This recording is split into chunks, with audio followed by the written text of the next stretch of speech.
Okay, Eleanor, can you guys hear me? Hello. Matthias, hi, it's Gerald Close. I can hear you. That's great. So I'm not quite sure how many people we're expecting, but there might be still a few guys coming on. But I know it's a beautiful day out there and we're all very busy. So I think, Eleanor, we're ready to go. I think. So thank you for joining us here today for a webinar on farm safety, farm worker safety. These are obviously unprecedented times. We have to recognize that farm worker safety is of the utmost importance. And I do appreciate all of you taking time out of your busy schedule to join us alongside OCW to review farm worker safety regulations, protocols, and best practices. I would like to take this opportunity to thank OFNBGA and Stefan Larraz, Senior Policy Advisor at OFNBGA, for being here today. And I know you all know OFNBGA has been working tirelessly to advocate on your behalf in order to protect our supply chain and make sure that our workers are safe. And they've been instrumental making sure that we can still bring the offshore workers in. So thank you very much to Stefan and all the team at OFNBGA. I'm not sure if Phil George is on as well. I know he's the better part of his day is taken up by phone calls and meetings. So thanks, guys.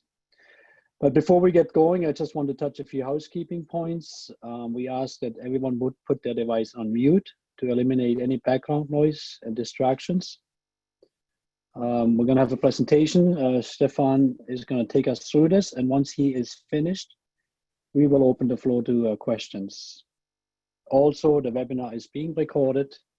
For those that wish to have a copy, please let us know. So I'm not quite sure, Eleanor, if you're going to put up the presentation and if Stefan just gets going, or if you want to introduce him. Or I can see the presentation slide.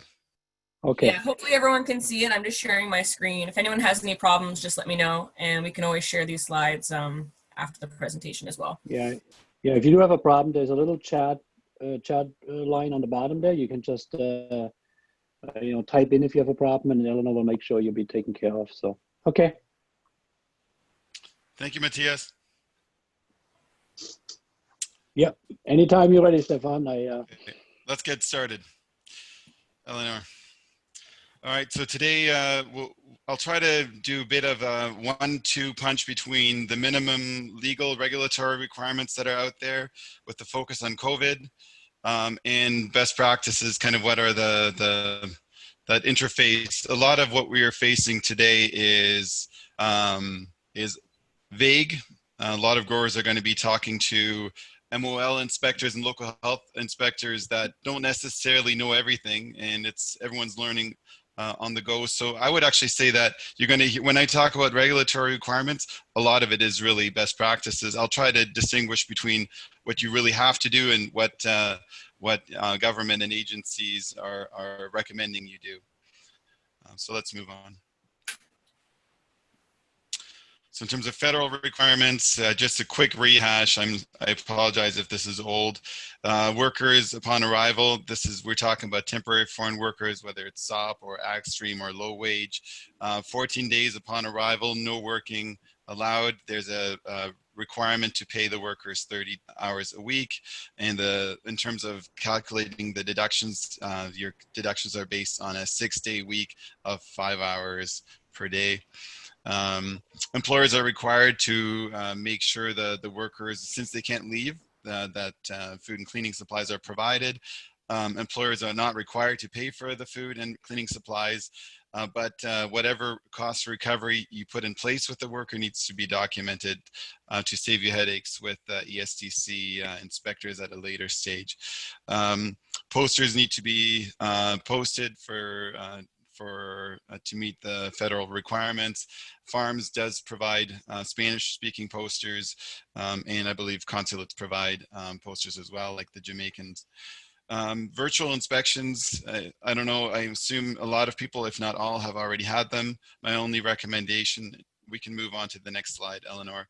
I'll give a couple of tips for that and the food cost recovery. This one was taken from the greenhouse growers. Basically, this is a nice little template.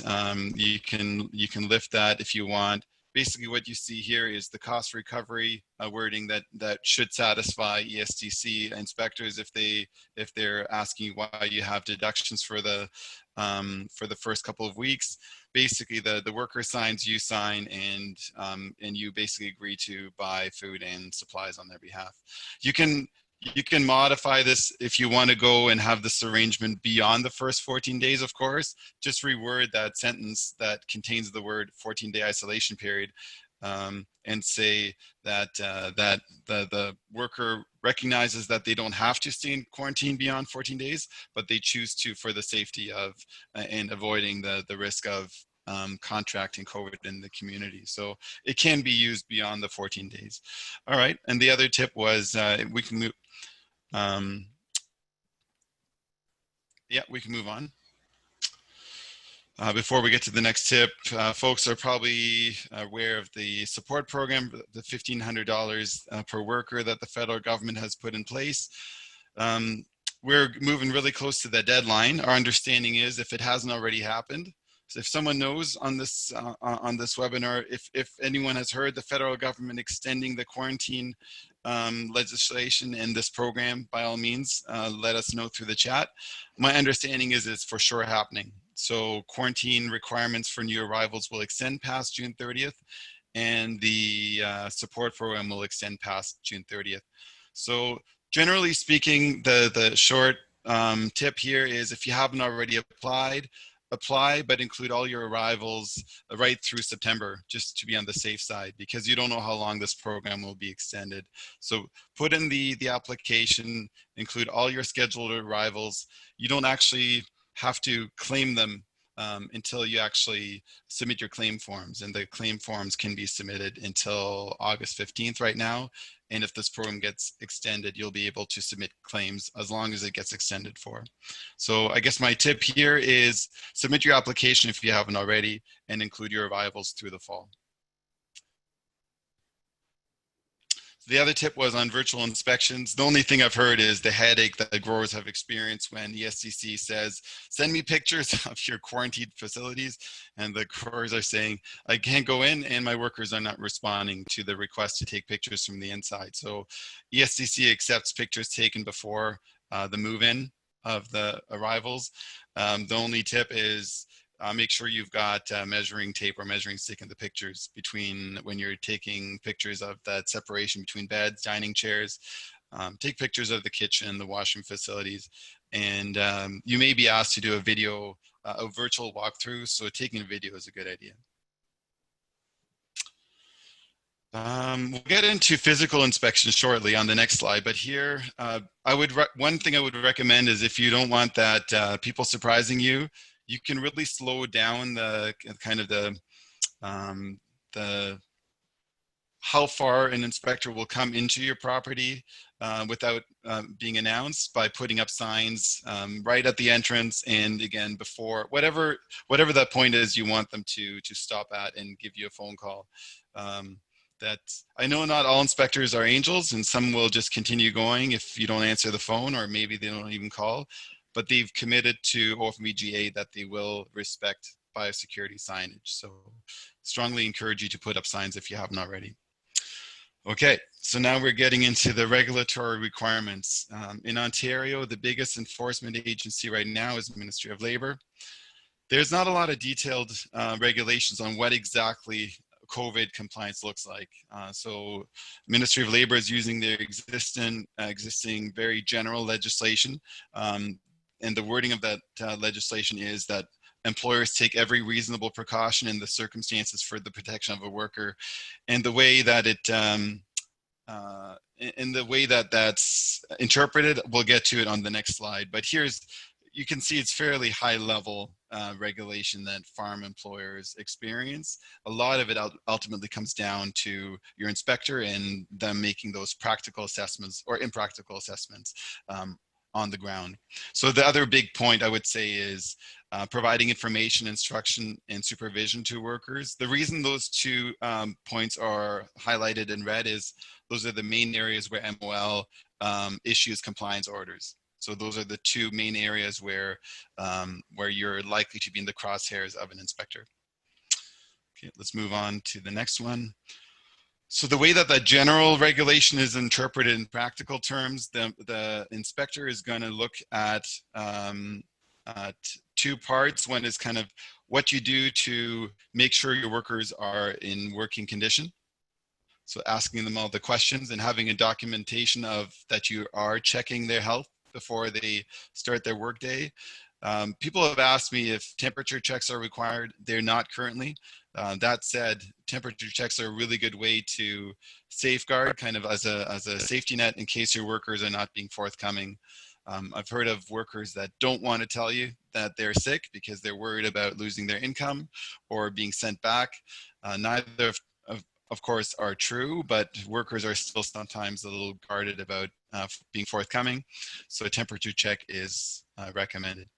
And the other part is kind of the workplace, kind of the maintaining that physical distancing. The inspector is going to look, generally speaking, we've heard that they take a practical approach. They don't look at 2 meter separation. They only look at that as in that's the starting point of their assessment. Then they look at things like, are things being wiped down between uses of different workers? Are there barriers like plexiglass or other barriers between the workers if they're closer than 2 meters? And that's perfectly acceptable. If you have, if you have environments where your workers are closer, just have make those efforts. And they're basically doing those assessments on a farm by farm basis. There's no one formula for putting up a plexiglass barrier. I think a lot of it comes down to that one-on-one contact. That said, PPE, I get asked about PPE, what's better, a face mask or a face guard, like a shield? MOE doesn't care. They basically say, do your best and be practical about it, and do what you can. Generally speaking, I've not heard of a case where a farmer has exhausted all the ways that they feel are doable and that not working out. So I think it's a bit of meeting in the middle. That said, MOL prefers PPE be used as a last resort. So I think in a thing like where you're transporting your workers in a vehicle, chances are that's your last resort because you can't really space them out by 2 meters. But in other places, maybe you can put a physical barrier in place. So I think that's generally the standard. One thing I wanted to point out is, and it's really hard to create cause and effect with the limited data out there, but if you have mixed workforces of temporary foreign workers and locals, Ministry of Labor has found that I think it was 12 out of 13 cases where there was a reported outbreak, the farm had mixed workforces. And specifically, and here's the big point that I see in terms of the data, is those 12 had short-term contract workers. So they were using a labor pool or whatever you want to call it, temporary agency. And those agencies were not doing the screening that you would hope for.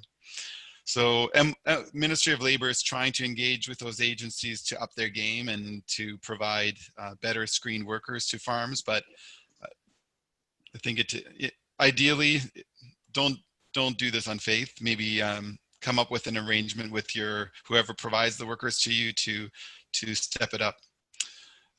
Also, you may have heard some local health units are putting restrictions in place to limit the use of those short-term workers to just one farm. So in some cases, that what I've just said is being taken out of the control of the worker provider and the farms. They're just basically turning them into one site workers. And you would know about that. Those orders are being circulated to whatever growers are in that local health unit's jurisdiction. Okay, we can move on to the next one. So here's some guidance. If you have teams that are off-site, that's the one thing, if there's one thing I'd want you to take away from this whole presentation is that there clearly appears to be it's very difficult. that once you've got the disease in your cohorted your bunkhouse team, it's really hard to contain that disease. It's almost, I don't want to say it's an all or nothing, but once the disease comes onto your farm, specifically into the bunkhouse, it's it's kind of like a really dry forest. It's not burning, but if you bring in a spark, it's gonna spread. And obviously you can do what you can, but the big takeaway is whatever you can is keep everyone who's not part of your bunkhouse away from your bunkhouse crew. There are some guidances on how to achieve that. AFC has, and WSPS has provided some guidance on doing that. So, okay, next slide. One thing that surprised me when I invited Ministry of Labor to a webinar a week ago was the requirement for reporting is, it seems redundant, but it's basically you're required to report both to the Ministry of Labor when there's when you are being advised of one of your workers being sick. So you see the contact information there. I'll show you on the next slide what information you include in that interaction with Ministry of Labor, but you're also required to notify WSIB. So those are independent of each other and they don't talk, which is not a surprise, and maybe that's something we can work on with red tape reduction in the future, but not now. So you see the contact information for those two. And also, if you're interacting with your local health unit, that is also independent of these two. So I don't know what health unit you're part of, but consider that to be separate, and you want to make that phone call as well. Sorry for that news. So one thing I found out is that Ministry of Labor required people to submit a report, but they didn't say what to include a report. So here's what we were able to get from them. Feel free to use that or to add that sheet into your contact or emergency response protocols. Actually, why don't we move on to the next slide? I thought that the value perhaps of knowing the WSIB contact and the MOL contact is that if you've got a response protocol for disease breaks or other emergencies, you can just add those into your existing protocol sheets in your binder if you have those, and just add that to the whatever other contacts you have in there. Okay, why don't we move on to the next slide?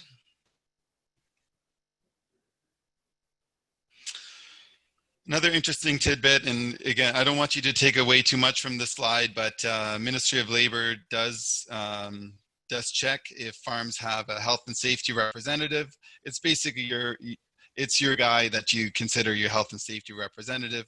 They don't have to be certified.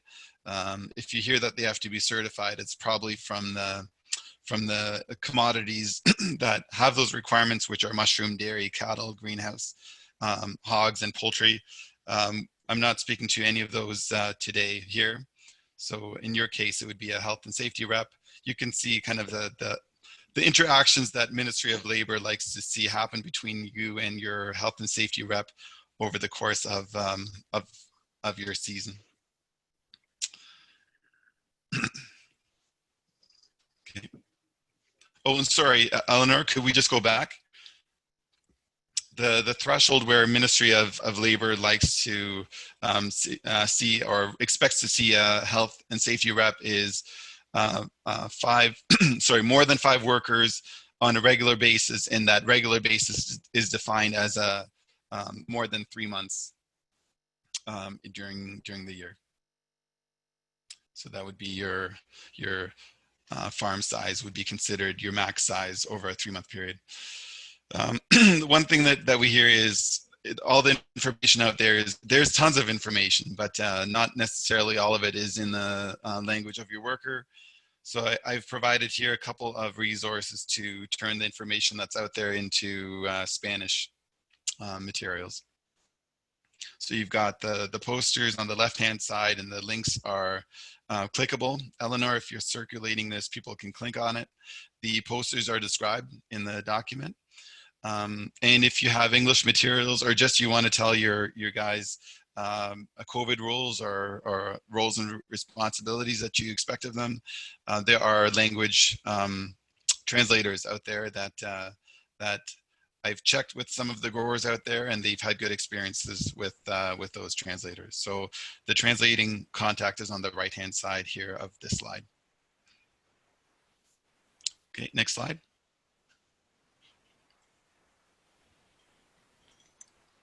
So I started off by saying that interface between regulation and best practice.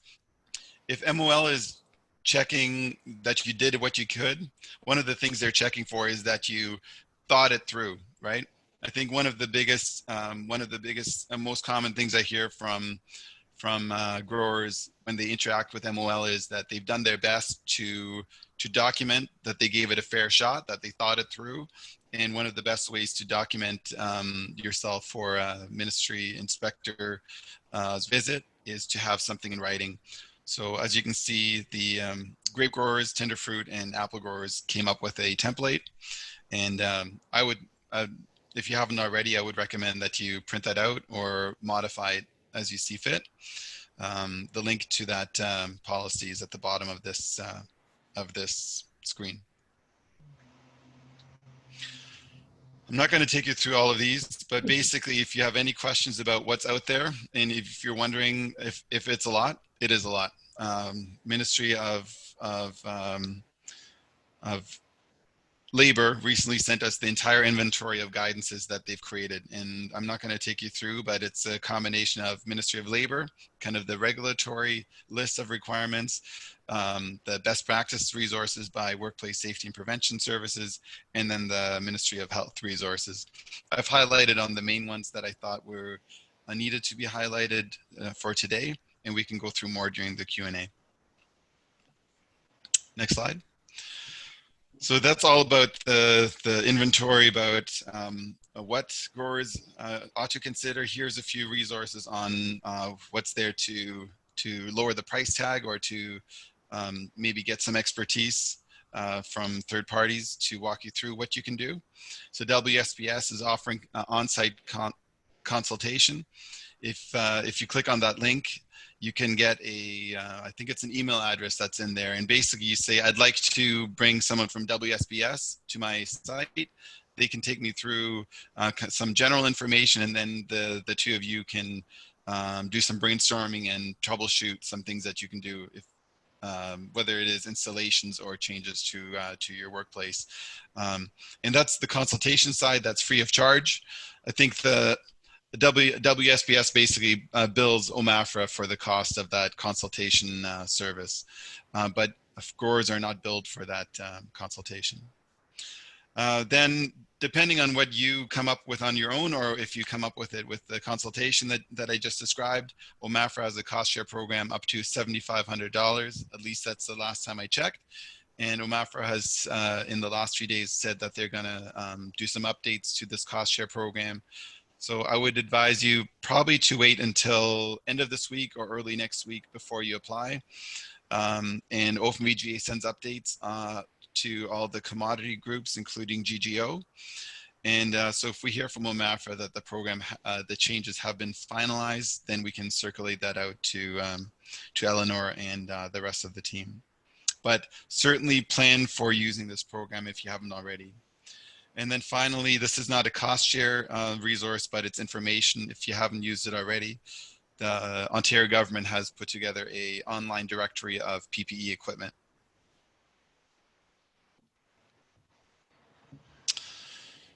Now this one, I included a couple of resources, realizing that maybe some folks are from wineries.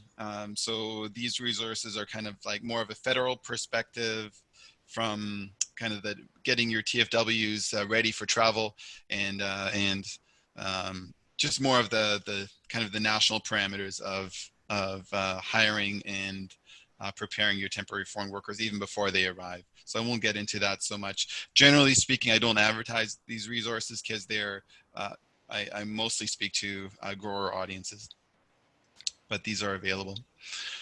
Okay, so the big topic of the day, at least at OFMVGA, is testing.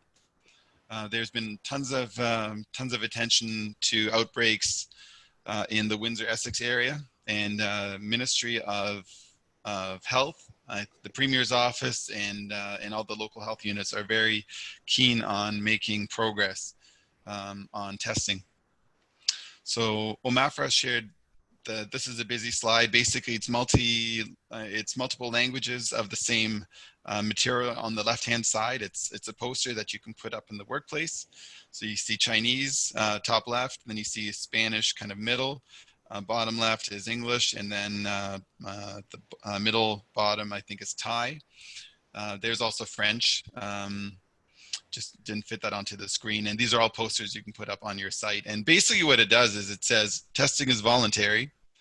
But if you want to get yourself tested, go to this website and get yourself tested. On the right-hand side is a FAQ.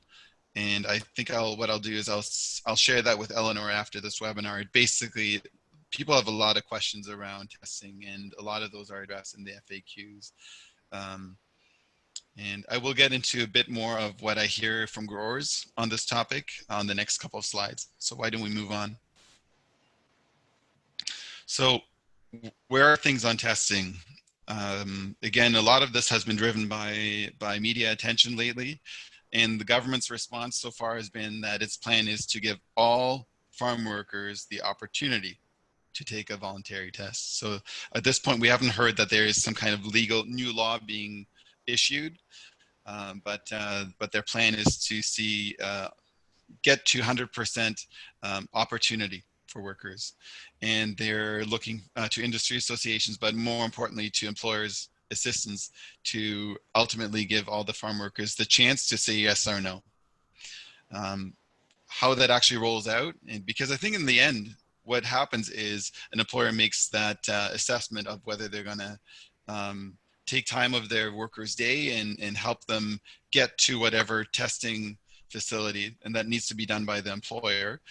And there's no formula for that yet, but it's going to be a combination of workers traveling to assessment centers where that's possible, and we're working with the local health units and OMAFRA to make on-site testing as available as possible. What we've been told though is that just the capacity of those operations, of the health units, is not there to go to all farms. So I think what they're going to do is they're going to go largest employers first, where they get the biggest bang for the buck, if you want to call it that, and they can test the most workers per visit. And then I don't know what the threshold is, to be honest, but I think another thing that we've said is that they're also not just, it's not rigid based on size, but they have a conversation with farmers where farmers really feel that the only way they can do it is by having on-site testing. So it's going to be a combination of those two. The one takeaway from this slide is it's not just for temporary foreign workers. So it's for all workers. Another thing that we've heard from growers is, okay, so I've been my workers have been tested, now what? Some of them are positive, some of them no one could tell if they looked at them that they're positive, they're asymptomatic. Does that mean I've got eight guys that are perfectly healthy? What's my option? So the Ontario government basically said, okay, we'll let the local health unit have more flexibility than they currently do. The local health units until last week, if someone was positive, that was it. They had to go and be quarantined until they were cleared. And anyone who was close to that worker also had to go and get quarantined and isolated. So last week, what the Ontario government did was at least give that flexibility to the health unit to come up with more flexible arrangements and allow between the health unit and the grower to come up with maybe different teams within the group of workers that were positive, and the ones that are perfectly asymptomatic, no coughing, no nothing, that at least in theory, the health unit can to come up with a plan for the farm to continue working those workers. But this is just hypothetical. The health units still get the final say, and to my knowledge, at this point, no local health unit has adopted this new flexibility into their day-to-day operations. So I don't want to say, all I can say is at this point is that the provincial government has gotten out of the way, and now it's at the local health unit level. So I've got more slides at the end, but I think I'll leave it here to leave time for questions. Well, thank you, Stefan. Obviously, a lot of information, and I'm sure there's some questions. Now really is your time to ask concerns, questions. Please feel free to ask, guys. I'm not sure, Alan. Hello? Go ahead. Can you hear me? Yep. Okay. Derek Funk, Funk Farms. Just curious, so a lot of this applies to if you're housing workers or bringing workers in from overseas. All of our workers that work on our farm, they house themselves independently and they come from Hamilton. They arrive on their own, they drive their own transportation. We see them wearing masks when they arrive, when they travel together in vehicles. We've noticed that they're driving in more vehicles now, which is a good thing. Just kind of wondering how that works then, because they don't enter our facilities ever. They stay outside, again, in their vehicles. We only see them in the field. That's it. So what is our requirements then for us that we need to adhere to in this situation?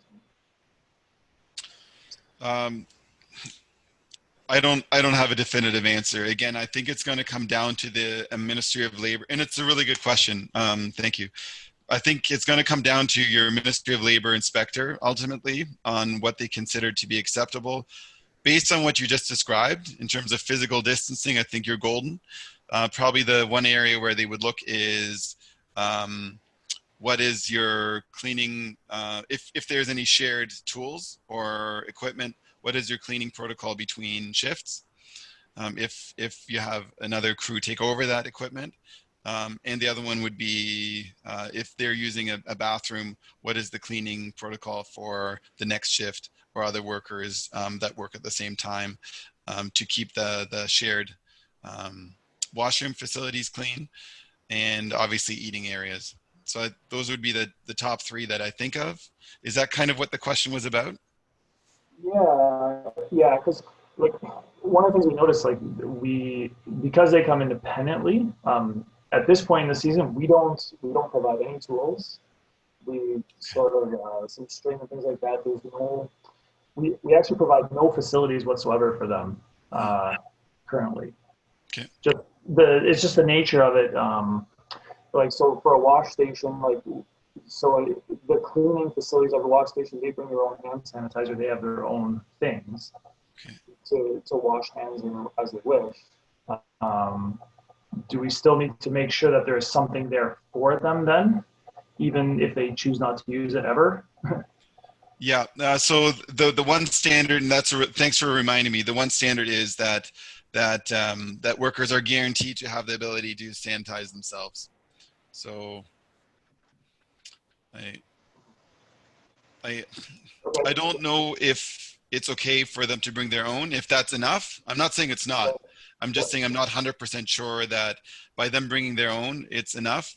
Common sense would say if an inspector comes and they see that the workers bring their own, they're not going to write an order. How about this? But they may tell you that on a go-forward basis, and I'm not saying they will, I'm just saying they may, since it's the employer's responsibility to provide sanitation, that you should be picking up the tab in the future.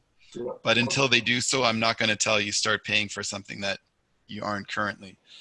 But I'm saying it's quite likely or possible that the inspector would point that out. Okay. I have a question in the chat from Stephen Gash. He's wondering, with the JHSC, can you explain further? Is there a requirement that the JHSC must include a farm worker on it? Presently, it is led by a manager from farm, but a worker is not present. My understanding is that there needs to be a certified worker as well. And I don't have the link for the certification process, but it's on the Ministry of Labor website.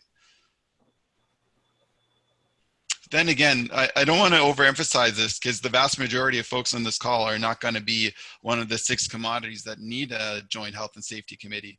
I just wanted, if there's one thing I wanted to take away is just the contrast of, if you hear about the health and safety committee, I want you to understand why some farmers will talk about it. It's just for those six commodity groups. And if you're not one of those 6 commodity groups, your health and safety requirements are limited to a health and safety rep who doesn't need to be certified. And I should be more precise when I said that if you have a committee, let's say you're a dual operation, you've got a greenhouse, so this would be relevant to you. Your worker rep does not need to be certified unless you have more than 50 workers. Below that, it's the need for certification is not mandatory, it's voluntary.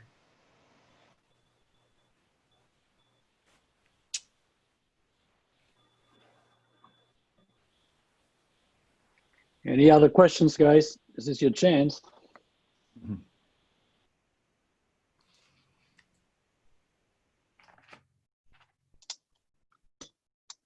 Well, quiet group, Matthias. Quiet group, yeah. Yeah, sorry, it's Gerald Close. Eleanor, are you sending the deck? Yes, the deck will be sent out, and the webinar is being recorded as well. So if anyone wants to reference the discussion, I can send you a link to the recording as well. And for anyone who wasn't able to participate, I'll make sure that Richard gets a copy so he can distribute it to his members as well. Okay, great, because there is a lot of good links associated with the... Yeah. One question from Diana is, if we already had an MOL inspector come by, should we expect multiple visits or by public health? Yeah, I wouldn't, to be honest, these days I would not want to be a grower, and I mean that in a respectful way, because I hear of growers that get 2 visits in the same week from their local health unit and from Ministry of Labor. I've had growers talk about how they get ESTC visits, like the Service Canada inspectors from the federal government, the same week as they have a visit from another local official. The short answer is that you can, and in many cases you will get visits from multiple agencies, and sometimes within a very short period of time. The one thing that we asked of Ministry of Labor is that they don't inspect the same areas that other agencies are inspecting. So Ministry of Labor, we came to an understanding that they would stay out of bunkhouses unless there's a really strong reason for them to, and I believe that the Minister's office gave that direction, is to defer to your local health unit's expertise on that front. So are they just targeting farms that have temporary foreign workers, or are they basically just going down the list of all farms? Really good question. The current blitz, if you want to call it that, they call it a compliance initiative, is focused at employers with temporary foreign workers. So either SOP or ag stream or low wage. So if you say that last part again? Yeah, so if you're hiring temporary foreign workers through SOP or through the ag stream or the low wage, then you're one of the priority employers that they're inspecting right now. Okay. To my understanding, I don't even know if they're inspecting anyone who is not employing temporary foreign workers. They may very well, but their focus right now is on temporary foreign workers. Okay. Would we receive notification if that changes? I don't know. And I mean, I think it's safe to say, let's say if you were to chart it, like their inspection for all farms is usually this, and right now it's gone like this. And the interest in their manpower that they're putting towards farms has gone up. I just don't know how much of that spike is purely temporary foreign workers or a combination of regular farms with local workers and temporary foreign workers. For all I know, that there's part of that spike is still their baseline activity with regular local workers. I can follow up, but I doubt I'll get any more information. I doubt they'll ever say we're not inspecting regular non-TFW farms. Right. Of course.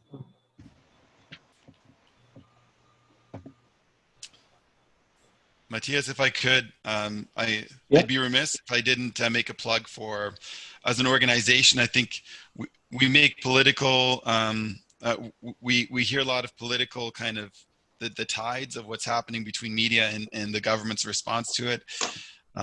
Our hope is that the government's kind of the angst that's happening right now, and there's a lot of people are piling on to the ag sector, and they're disrespecting the amount of oversight that there is.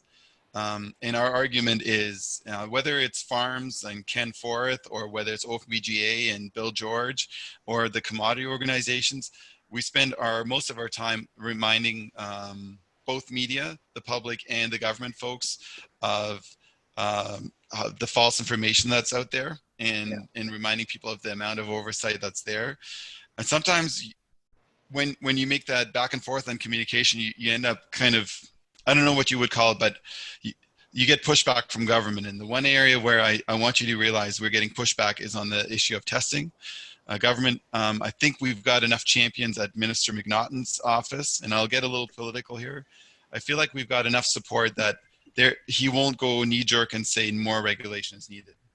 I can't say the same about the federal government and Trudeau, but I think it's fair to say that McNaughton will be very slow to be knee-jerk and add more regulations.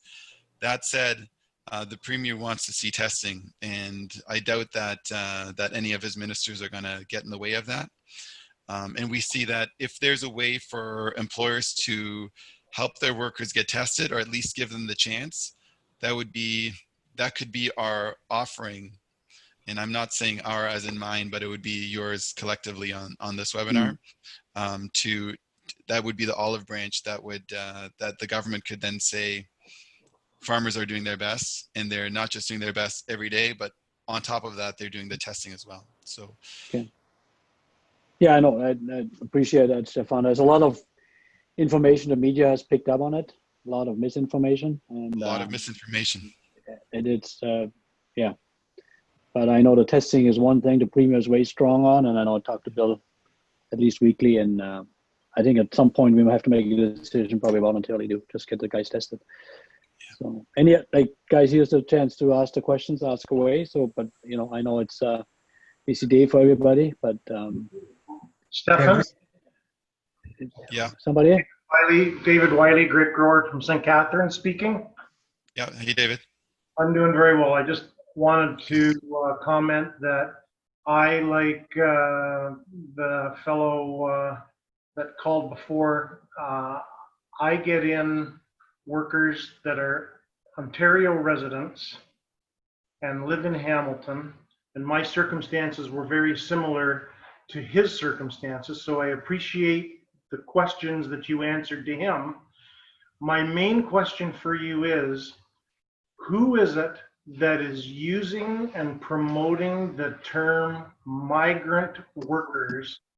Because I personally don't believe that the seasonal foreign workers should be being categorized as migrant workers, because the term, to me, migrant workers means something almost similar to the circumstances that occurred in the novel by John Steinbeck, The Grapes of Wrath.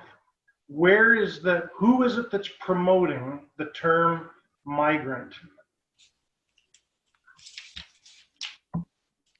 Oof. David, that's I don't know that I have a definitive answer for you. The one thing that I'll say is that I hate the term. It's very disrespectful, not just to the program, but also to the workers themselves that have made a tradition of coming here, and also the governments that oversee the program. There's nothing migrant about it. It's more, these workers have more rights and oversight than local workers, for that matter. If a local worker comes to your farm from Hamilton, I would say a SOP worker at your neighbor's farm has more rights and oversight than the local worker. And so I'll say this, that's just my personal take. I am aware that obviously the activist community calls temporary foreign workers migrant workers. I can't control what they say, but where we do have some contacts within the bureaucracy and we see the term migrants used, we asked them to change it, and I think we made progress.